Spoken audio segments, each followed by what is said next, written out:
Take two. All right. Today we're here with Bradley from the American Heart Association doing a charity stream for American Heart Association Revive. He's a youth market director at AHA, and he has been there for about 2 years now. So welcome. We appreciate you coming on. Yeah, super stoked to be here. Yeah, I'll kick it off with some quick questions. We'll kind of start with you and work our way towards AHA, learn all about that in time. So for you, like, how did you get into esports in gaming? What caught your eye with that and made you think, hey, this is something that I want to keep doing throughout my life? Because a lot of people, there a lot of people outside of esports, they know gaming. Yeah, I used to play Nintendo when I was a kid, GameCube, etc. All that stuff when they were a kid, but it usually stops around like middle school, high school. They kind of grow out of it. But there's the fair few of us, that, especially those of us involved in esports, this is a lifetime thing. It's not going anywhere anytime soon. So for you, what kind of sparked that interest? Um, I don't know. So when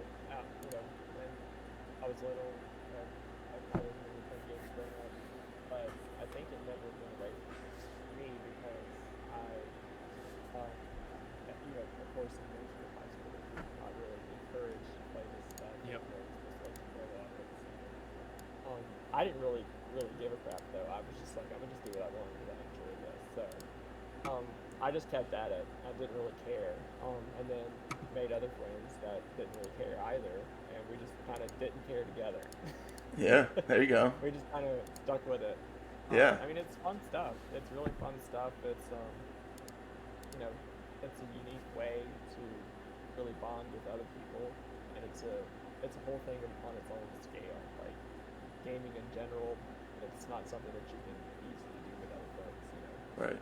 All the different games that you play, and it's so easy to interact with other people through it because I've met people in other countries too, and I never would have had those friendships if it wasn't for getting on 360, the Xbox 360 back in the day, and just on Xbox Live with those people. So I don't know, I just started forming relationships all over the place and in person too, and that can really Yeah. go away.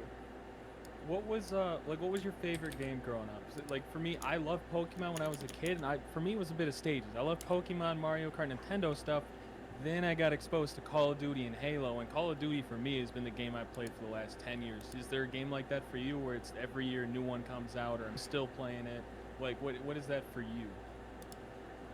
Um, favorite series definitely is Pokemon. Honestly, I'm not gonna lie, that never went away.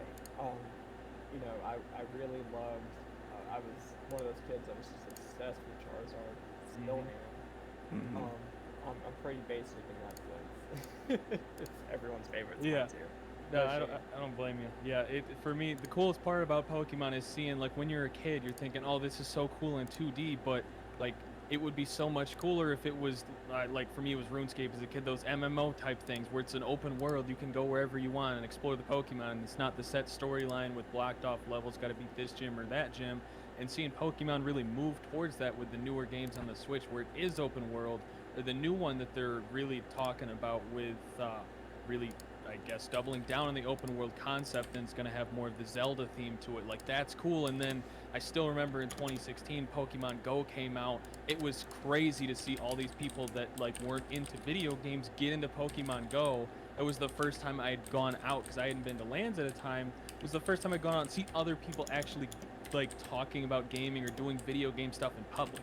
It was so cool to see it go that direction when it started out as, yeah, you've got it on your Nintendo Game Boy and you got to have the light attachment and you can't use it in the car because parents get pissed because it's too light, so you're trying to do it in the dark, and really seeing it grow has been awesome. It's been Yeah. great to see. And when Pokemon Go came out, that was like single-handedly when the world was like most united. That was Hmm. a great Yep. time. Yeah, that Yep. was Pokemon Go was wild. I just remember hearing stories of everyone. I mean, I did this. We would all like I worked down the shore in the summer a couple years ago when it came out, and we would all be like, "All right, it's a 15-minute break. Like, let's go run outside." There's Yeah. like Pokemon on the beach or something like that. It was just so wild. You just have to go. Yep, you'd have to get creative with it sometimes. So it was pretty Yep. cool. I don't know And about y'all too, but like vacations, when you go on vacations, Oh, you add yeah. even more stuff to do. Yeah, because it's like, 'cause for me at least, with vacation, it's like, okay, we're gonna go on vacation, get to the hotel, got these things planned, but then you kind of have that downtime. So for Yep. me, Pokemon Go, it's like, well, what do they have here? We're kind of by the beach. I think they've got some water types going on, or there's a Mm-hmm. thunderstorm, so there's a bunch of Pikachu's and electric types. That was the coolest thing that added on top of it, where it's you're going here for the destination, but also for the Pokemon, because they're different here. I think Yep. that was the coolest part. It was it was super cool, and I specifically remember there was a gym and a Pokestop like half a mile from my house. So I'd like 4 to 5 times a day, twice in the morning, and then after I got home from school, I'd be going straight there to try and make sure my Pokemon are still in the gym or beat the other people at them. It was the most awkward thing when you're fighting the gym, but then there's somebody else there, and you got that awkward eye contact trying to figure out what color they are too. Oh, Yeah, it yeah. was crazy. It was crazy. Um, so more about you. How did AHA come into play? Like for you, what was the progression from, you're going through school and high school. How did you go from really high school and the school all the way to AHA and really progressing your career forward in that aspect? Well, high school actually had a lot to do with it. So, um, when I was in ninth grade, 13 years old, I got involved with another nonprofit, another fundraiser, um, and I was amazed, um, honestly, at how you can have so much fun, um, and also help so many people that really need your help all at the same time. It was initially one of those walk fundraisers, um, and we stayed up overnight through it. Really enjoyed it. Um, and it just after that, I was just so consumed by the whole thing. I was just obsessed with it. I just loved it. Um, and I never had anything like that in my life where I had like a real passion. That grew and grew and grew, and I was doing like things that people didn't even want to do in like their 30s. Like grown adults didn't want to do it. I was like helping plan out like these big $250,000 fundraisers by the time I was like 16, 17 years old. That's crazy. That's awesome. Yeah, and I just I saw so many great people that are fundraisers and other nonprofits. With that nonprofit, they're great role models of mine. I took so many notes, like mental notes of like things that they do, like how they talk to people, their mannerisms, um, word choices that they use, how they handle some what might be some more delicate situations, all kinds of things, and so many people that are so great at this job. Um, and fast forward a little bit further, I got my bachelor's degree, and applied to that nonprofit. A lot of times actually didn't get the job. In Really? fact, this job is not the one that I initially wanted to go after. I volunteered with another organization for about 9 years, Wow. aimed for another position and never got it. Um, but it's actually turned out to be pretty good because the position I have now, one ended up being a much better fit for me than the other one. I've been doing that same thing for almost 9 years, so a change was really, really good for me. I've learned more in these past 2 years than I have the previous 9. So Nice. the professional growth has been exponential since I've been here. I've learned so many different skills and broadened my skill set. An area I was probably most weakest at, as far as fundraising is concerned. Mhm. And then the most exciting thing is obviously I was able to play a big role in Learning Revive, which is a brand new streaming initiative for us to raise funds for the American Heart Association here. Um, I'm not sure that would have happened at the other nonprofit, but I don't know if the path would have been quite as exciting because this is probably just about as exciting as it gets for an entry level position. This is Yeah. pretty amazing. Yeah, that's awesome. So for those out there that don't know, what is AHA and what's important that they know about AHA and all the great stuff it does? But geez, that is a loaded question. So, I really don't think there's one person that works for us that can do every single thing we do. That's how much we do. 2024 will be 100 years that this organization's been around. Wow. So, yeah, it's been a long, long time that we've been helping folks. And initially it was started off as, and it still is, medicine, advancing medicine research, and figuring things out as far as medical issues, heart disease, all of that stuff, that's still a huge priority for us. And over the past near 100 years, we've been advancing medicine um, and everything that you can imagine in the medical field, specifically related to heart disease. Um, but and I also think about how much your phone has changed over the past 10 years. I love using this example because imagine how much that's changed, but then apply that to like science and actual medicine and procedures and things of that nature, surgeries.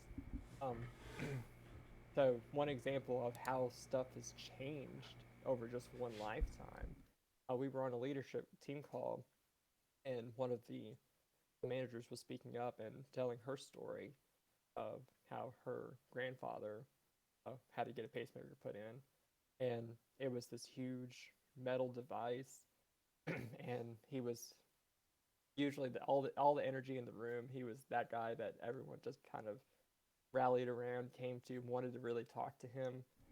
Um, but he had this pacemaker put in, this huge metal device, and he was out for about a month, and then it took him a whole other month outside of the hospital to recover. And she remembers sitting on his lap and could feel the metal in his chest when she was little. Um, Fast forward to just a few weeks ago, actually, her father, so his son, just one generation later, had to get the exact same procedure done.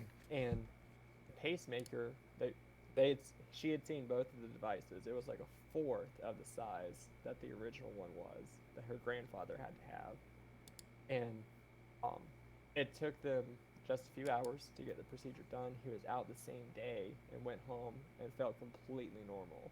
So I think of stuff like that as far as research and advances in medicine. That's the impact we've had. Hmm. The quality of life and just time we've given back to people is tremendous. That's just one family. That's just one story. Yeah, yeah. I'm more of a personal note. I'm not sure if it is directly related to you guys, but regarding the pacemaker, my grandfather is actually one of the first people in the U.S. to get a pacemaker installed. He got it back in honestly 80s, 90s. It was quite a while ago. It was super early on, and hit for him without like the pacemaker, like he's kind of turned it off before to show us. The Yeah. entire left side of his body, he couldn't hold a cup of water without spilling the entire thing over. For him, it was very, very difficult to do everyday things, really anything, because he couldn't use the left side of his body very well. Right. And for him getting that installed, it's a completely different world for him. It's like he doesn't have the shakes and issues that he normally has. Mhm. The one comical note to that is he still has issues with TSA every time he goes through because they can never figure out why the metal detector's going off every time. And then he's like, yeah, there's like a big old block of metal in my chest, so I don't really think there's an issue here. But for him, it's been life changing. And that type of research and development is incredibly important to him because you could see over the years as his shakes got worse, the pacemaker updates that they'd be doing really kept up with that. So for him, even though his shakes have gotten considerably worse over the past 15, 20 years, it the product itself hasn't changed, and it's really been able to help him over time, and it keeps him, up and mobile and able to do those things that otherwise he might be bedridden or stuck at home, and that's really a life-changing thing for him. And so you guys being able to help with stuff like that, it is amazing, and it's really life-changing stuff that you don't get to see every day. And that's I appreciate you sharing that with me because that's really powerful stuff.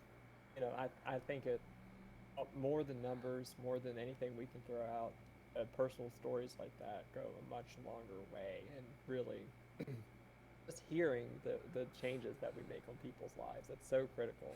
Hmm. And more than the research, we go so much further than that. We decided few years ago. I don't know exactly when this came about, but you know, the Heart Association decided that you cannot just research and medicate this stuff away. It only goes but so far. And as of you know this year, we found that about 80% of heart disease cases are preventable. So that's a big chunk That of that's crazy. Yeah. yeah. When you're talking about 80% anything, that's That's almost all of it. Yeah. And um, you know, that's when we really start to look into the environmental factors of why are people getting heart disease? Why are they keeping it? Is it really medicine that they need? But then you start seeing people that would otherwise be perfectly healthy if they had access to one thing or if they stopped doing one thing in their lifestyle. So Yeah. that's when it really starts to get complicated. This is a big public health issue. Heart disease is number one killer of people in worldwide and in the United States. We're also the American Stroke Association, and stroke is number two worldwide and in the United States. So we certainly got a lot on our plate.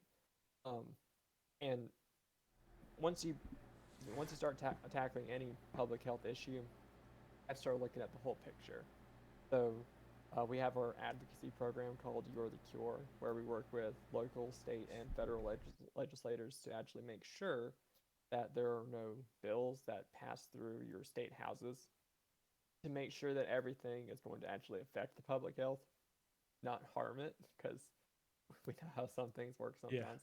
Yep. So, and that includes access to healthcare.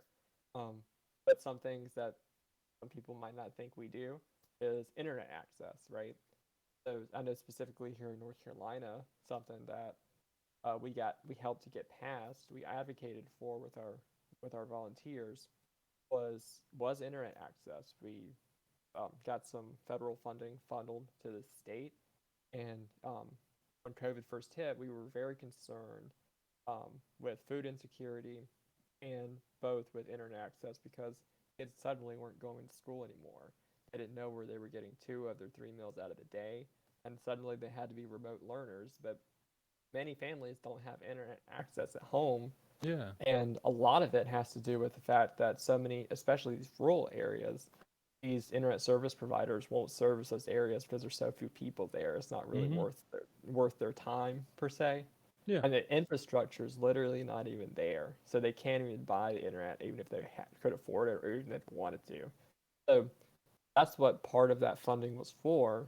Um, that the North Carolina legislature passed was to actually expand that infrastructure to make sure more people could actually have access to good quality internet. Um, and food insecurity was huge as well. And part of that bill, there was a huge amount of funding that got thrown into that as well.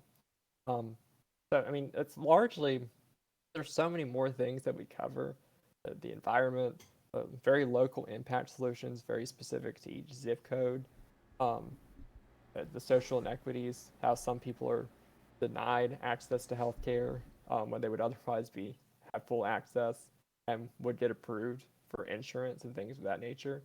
Um, and there's just so many different things that and basically imagine any issue that's going on, we're playing a part in that as well because again, heart disease being the number one killer, it's intertwined into all of these things.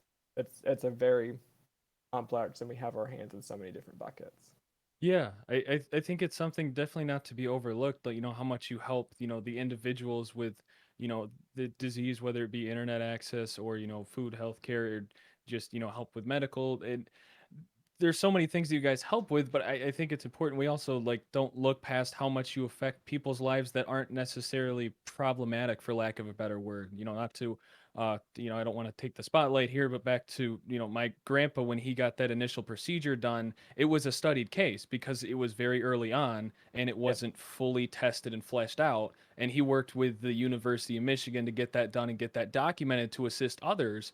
And we fast forward another 15 to 20 years to just last year or the year before, he was getting the batteries replaced in his pacemakers. And one of the doctors operating on him in the procedure were actually one of the students that was involved in the case study back when he did it 15 years ago. And he specifically said, getting that exposure to you and seeing how much our medical service can help you in the day-to-day life is one of the times that, or one of the reasons that I became a doctor. And that's what you guys help with, not only helping individuals with their day-to-day lives, but show how much one person really can help, because that's something that a lot of people overlook, where, oh, I'm not going to raise much money if I do a live stream fundraiser, or I'm not going to make a huge impact if I volunteer with them for the day. But that adds up, and it the does. small things really can make a difference. It does, and um, that's the same thing with everything that we do. You're speaking our language. Every nonprofit says this, and it's so corny, but it's so true. Every dollar does count. Every penny does count. Um, we don't get to, if we're trying to raise $1 million, we don't get there by one person or two or three raising all of it. There's a lot of people that go into play into raising that, and it goes towards a lot of different things. So, um, yeah, definitely. I mean, any little thing. Some people. I get some smaller streamers that want to partner with us, and they're like, "Oh, I don't know if I can do enough. What if I only raise $50?" I'm like, "Dude, you raised $50. Like, congratulations! Like you played a part in literally saving someone's life, and or advancing it, making it much better, and helping them live, if not a longer, a healthier life. That's what the mission of the AHA is. We want to make sure that everyone can live their longest and healthiest life. So not only do you live to your 90 or 100, but the fact that we're hoping that people can live a good and healthy life at the same time, and the quality of life is also good. Um, you know, $50, $100, $100,000. It doesn't matter. We need every single bit we can get, especially Yeah, now. Yeah. yeah, absolutely. Um, so a bit more about you. What is your job responsibility? Like, what does your day to day kind of look like for you in the back end of things? So um, it's funny because this revive isn't even like we're trying to like figure out what I'm supposed to be doing because like um I just I've my main role honestly is to manage a program called Kids Heart Challenge, Mm, and many folks would probably remember Jump Rope for Heart. You two might have participated in that growing up, going to school, mm, maybe not, but a lot of people remember Jump Rope for Heart. Um, it's Heart Challenge now. It's the same program, um, and it's about 40 years old.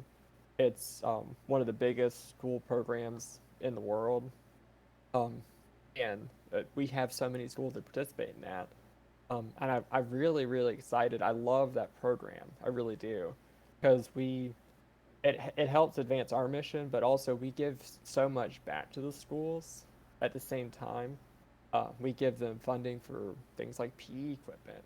We offer grants that they can apply for. We gave like $400,000 away in grant money to these schools nice. just last year.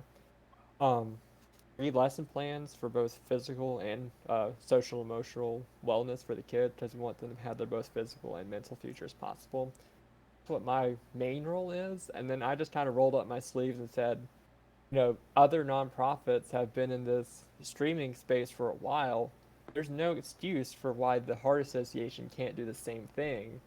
So I'm gonna get my hands dirty, work a little bit extra, and try and do this balancing act of successfully doing both, um, and see where it goes. And now we're up to about, I think it's 120 plus $1,000 raised since Wow. the beginning of, really since we really picked up steam around March. So we've only been going for about 3 or 4 months now, give or take. Nice. Yeah, that's That's amazing. that's awesome. Um, for those that want to get involved and contribute, obviously, the biggest thing, especially with Revive, is working with streamers. But for those that don't stream, how can they get involved and how can they, help you guys out in a couple different ways? There's so many different things that they can do specifically with Revive. So, there is, if you go to our Tiltify page, it's tiltify.com/AHA. You can find our Revive page. And you can just donate straight there to the whole Revive campaign. You can just donate there, one and done.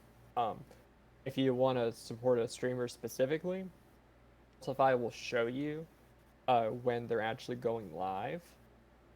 And you can click on any of them, and you can support their campaign as well, their personal campaign, and donate directly to that streamer. Now the money does go directly to us, but it'll go towards their campaign. So they'll like get the crediting for it and say they can come to the top of the mountain and say they raised that $500, that Yeah. $3,000, you can help them reach their goals. Um, and if you don't even have any uh, your income to give, that's okay too, because you can find someone that's going live. Maybe they're playing a game that you really enjoy. Like I know we had a big Fallout event this past May. Over 100 Fallout streamers went live for us for one big Wow. Fallout event. And then there was many folks from the official Elder Scrolls Online team went live for us that same weekend in May as well, just this past weekend. Um, if those are your things, share their streams with your family and friends. Share their donation link. Um, help get your network involved. Yeah, share it with your parents, grandparents, colleagues, and say, hey, there's this fun thing going on. You might be interested. If you're not even interested, donate. This is a great cause, and you can help these people reach their goals. So just sharing events, that's a really easy thing to do.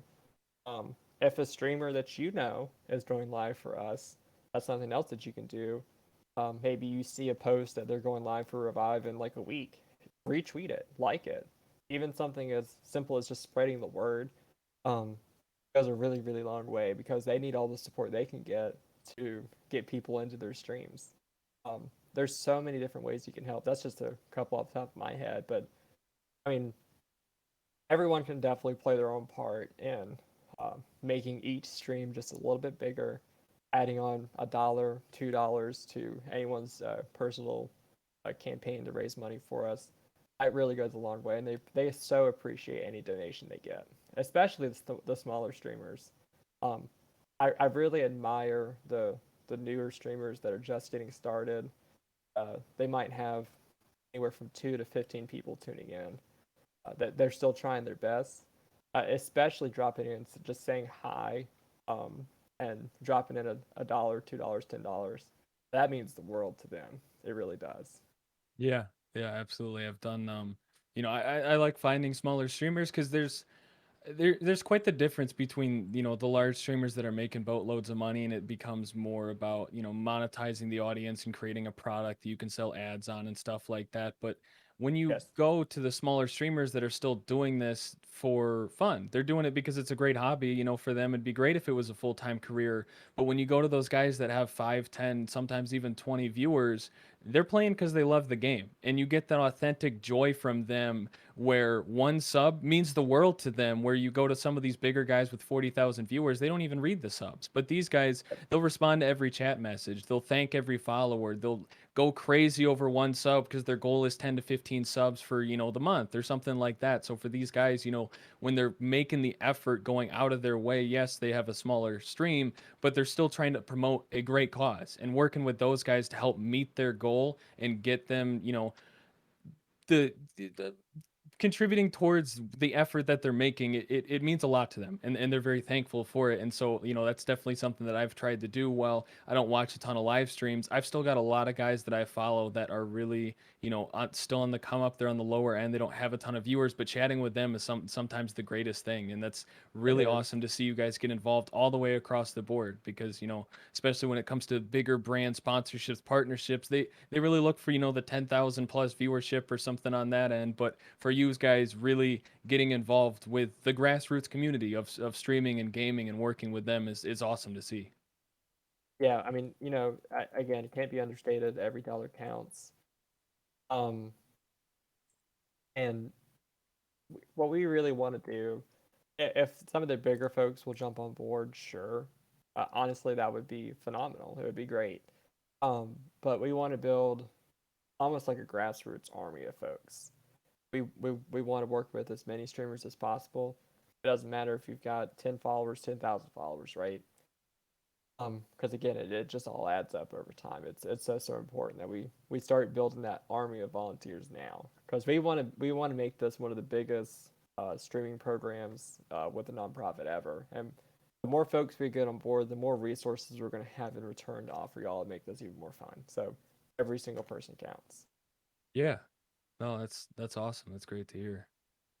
When it comes to you guys, I think the Discord is definitely something. We're in it right now. I think I was kind of blown away by how much effort you guys have clearly put into it. Because especially when some bigger companies get involved, they're like, okay, we'll make a Discord and have a general chat and like a link chat, and they kind of stop there. But I can tell just by looking at the Discord how much effort you've put into making this a bit of a, I guess, professional to one extent, but also a welcoming place for people that like are looking to get involved. Is Discord the place to go, or what spurred you to make a Discord to coincide with the charity that you guys are running and Revive and all of that? So exactly what you were saying. That's what caused me to make it. I felt like we needed kind of like a landing spot for people to come together and say, here's everything I need to do my charity stream, because we have a chunk of places that they can go. They can pull different pieces on our mission, talking points, videos to show on stream. But there's also tons of resources for them to make this charity stream a more turnkey thing and very easy on them. And it's all in the Discord. That was kind of the initial thing, is I needed a place to plop all of these resources.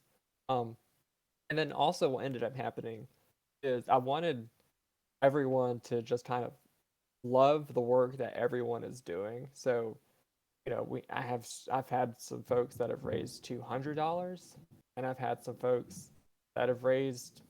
We got a team together that raised like $22,000. We celebrated all equally though. Um, I put in the general every single time someone's done, saying congratulations. They raised $200. They raised 500, 1,000, $2,000. Everyone celebrates each other. They love the shout outs. They love feeling, that thank you from us directly. And I love doing it. I love celebrating everyone's wins. And what's really exciting is that there's so many first time charity streamers in there with us. There's so many people that, quite frankly, didn't know they've been wanting to do a charity stream for so long, but didn't know which charity they wanted to get involved with. Not until we reached out, at least. Um, and they were just wondering, like, I'm gonna do one eventually. I don't know which charity stream we're gonna do it for, and for so many people, this our cause hits home to so many people because our mission just impacts the most people probably in the world because of just how widespread heart disease is at the moment. Um, it just impacts a great amount of lives, and I needed a way to organize all those folks. And another thing that happened was this Fallout group, the Elder Scrolls folks. We had teams of people coming together. One, that were already formed, and they needed a place to organize. But two, the Elder Scrolls folks was that was kind of a team that we put together as we ran along. I ran into one of the Elder Scrolls partnered streamers, and uh, she had never done a charity stream before, and I asked her if she can get the rest of her teammates involved, and I would help get more of the members on board as well, and more Elder Scrolls people. And we started with just her. There was no guarantee that we would get like 10 other people on board from the team, but we did. Up until like 2 weeks beforehand, we were still getting people on board.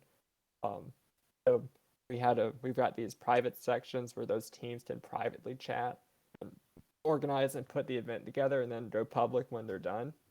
Um, so it's the Discord is serving for a lot of different uses right now. That's for sure. Yeah, that's awesome. Is that like a resource that you'd recommend to people that are looking to learn more about it? Would this be a good place, or are there other websites, articles, places that you'd recommend if they want to learn more about it or really start getting involved? What would you recommend for them to start doing that and really get rolling with it?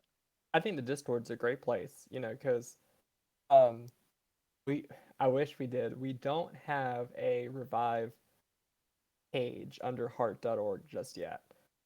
When we do, that will be the best place. Until then, we've only been going at this for a few months. Until then, uh, yeah, definitely the Discord is certainly a good place to start because I think it separates and helps you digest all of the stuff that's going on with not just the Heart Association, but Revive specifically. It shows you all the other streamers that are involved. There's the upcoming stream section, so you know exactly when something is about to happen, when an event's about to go live. In fact, I need to go update that because there's some stuff coming up in the next couple of days that I haven't done yet. Um, but yeah, and especially if you want to get involved and actually do a stream yourself, uh, all the resources are going to be there. You're going to need to go there anyway. So you definitely a good starting point. Yes. Awesome. Awesome. That's great. Um, I think next as we look to, move the conversation forward, get closer to wrapping it up, more about you. What motivates you to do this every day? Like you wake up and this is what I want to do. This is where I want to be. What keeps you moving forward with this role? So the first piece is definitely, I'm not sure that I could work anywhere else in the private sector. I think I would have to stick with nonprofits probably for the rest of my career.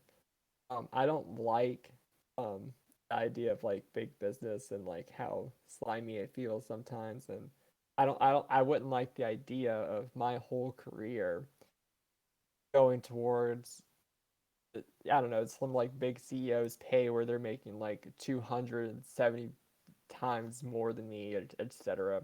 And there's so many companies like that will just one treat you like dirt, but at the end of the day, I'm not really helping anybody except for like the people at the very very top. I don't think I could ever do that. I think I need my career to be me knowing that I'm really making an impact. And that's what this is. So that's definitely the main thing. Um, Two, I love making brand new stuff. This isn't the first time that I've kind of been at the helm of something brand new. It is really exhausting work. I'll tell you that. So if you've ever, I believe both of you have with CarterPulse, but just making something brand new, the work is never ending. It literally, um, it takes it really does take a good mindset to say, I want it to be at this point. It's not going to be there tomorrow though. So really learning when to shut off and say, you know what, this is going to be another 3 or 4 or 5 years in the making. We'll get there one day. I got to take it slow though and take care of myself. Um, but I love it. I love making new things. It's the most rewarding thing to say, I helped make this brand new program that's going to last. I don't even know how long this will be around. For years to come, hopefully. Um, and then number three, just not only uh, the rewarding work of just knowing that I'm saving lives and extending the life of so many people, not only creating something new, but seeing this through until the end, as long as I can. Um, I would love to see this be at the point where I could say that Revive is raising millions of dollars for the organization and be as successful as something like our Heart Walks or our Heart Balls and Go Red for Women and so many of the other things that we do. I would love to say that we've gotten it to that point, and it's playing a critical role in the funding and the research and so many other things. And then the organization relies on this and relies on our volunteers and streamers to support the organization and support the mission. Um, for it to get to a point where it's like a standing column and a main piece of our mission, that would be probably the most rewarding thing in my entire career. So I'm in this for the long haul, and I can't wait to see this through until the end. Nice. That's awesome. I briefly just want to as we slowly wrap this up. So we got a couple of $20 donations. We got Connor donated, Awesome. and then Kevin Carter donated, and then my girlfriend donated. So very nice. Just wanted Thank y'all to. so So much. we're at $60. We'll definitely leave this up and running. Yeah, but I mean that's awesome. So we appreciate all those couple donations. That's really awesome to see. That's phenomenal. I can't believe we got that much in just like what 45 minutes. That's Yeah, amazing. yeah. Just Thank y'all so much for donating. If y'all are still around in the chat. So yeah, we just had to give those people a little shout out. I mean, honestly, it's probably been a little bit less than 30, 45 minutes. So because we had those technical issues at the start. So hey, we'll keep this running for a little bit. Connor, do you have anything else you wanna touch on or ask Bradley? I mean, it's more commendment for Yeah, you and the work that you do, because there's a lot of different avenues that people can take out of high school regardless of where their goals are. But for somebody to really go the charitable route and work for a nonprofit, it's a very different career space where you're going to run through different challenges and different requirements that you have to meet, and hoops that you have to jump through. And it's not an avenue that a lot of people choose, but for you to be willing to dedicate your career down this path and put in the grunt work for, at the end of the day, for other people. I know you mentioned with the bigger companies, the other people are oftentimes your boss or the company or the shareholders, but you are working every day to help make other people's lives better in a very notable way. And I wanted to make sure I commend you for doing yeah, that, because it's not something that a lot of people could do.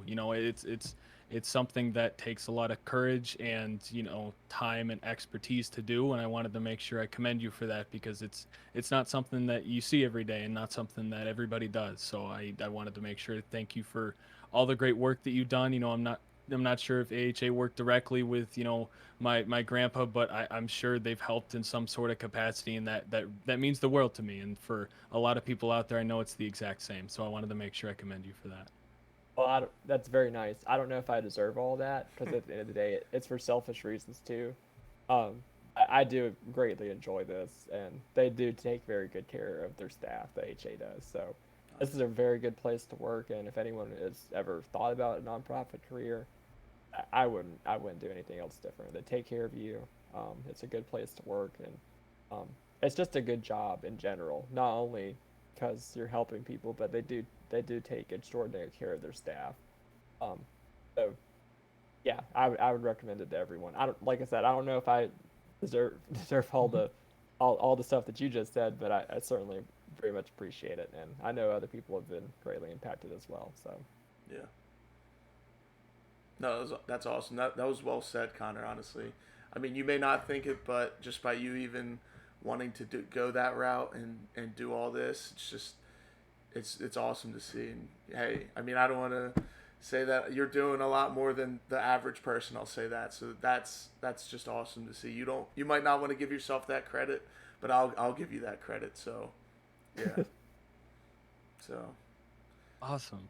Awesome. So, anybody looking to get involved, obviously we've got our link set up if you're looking to contribute here. yep, Otherwise, drop in. if you want to check out the Tiltify Revive page, they've got a lot going on there, a lot of great charity drives and campaigns going on. There's a good chance there's some streamers that you've heard of or seen or maybe watched before that are working with the project. I've seen a lot of great people on the page. So, if you're looking to get involved, go there, go to the Discord. We've got the command set up, highly recommended. We're live right now, so it'll be in the chat. But if you're watching this afterwards on, Yep, TikTok, YouTube, etc., all their information will be down in the description yep. for ease of access for anybody that wants to learn more or do more. Hmm. Awesome. Yeah, I think Sweet. that. Well, Yeah. go ahead. Sorry. No, I was just gonna say. I think that kind of wraps it up. Bradley, if you have anything to end it off with, if not, no worries. We can just call it there. But if you have anything else you want, I know we've been obviously plugging American Heart Association and getting that donated. But if you have anything else you'd like to say before we wrap it up. always have something to say. That's for sure. So, yeah, just thank y'all for having me here. This has been awesome. And again, definitely one of the best, if not the best, agency we've worked with so far. This has been incredible. Um, don't sell yourself short on helping us out, because this has been awesome to being able to work with y'all. And thank y'all for letting me do this. And if any of the other streamers are watching this that have gone live for us, thank you as well. Because we wouldn't be here, we wouldn't be talking about the future of Revive if we hadn't kicked off something. And y'all are the very beginning of this, and I can't wait to see where we're at even just a year from now. It's going to be very exciting. Awesome. Yeah. Yeah, we can't wait for the future as well. We appreciate you hopping on, and this is definitely not going to be the last time we'll talk. So, yeah, we look forward to the next time. Looking forward to it. All right. Take care. Take care, everyone. Thank you. Thank you. Thank you.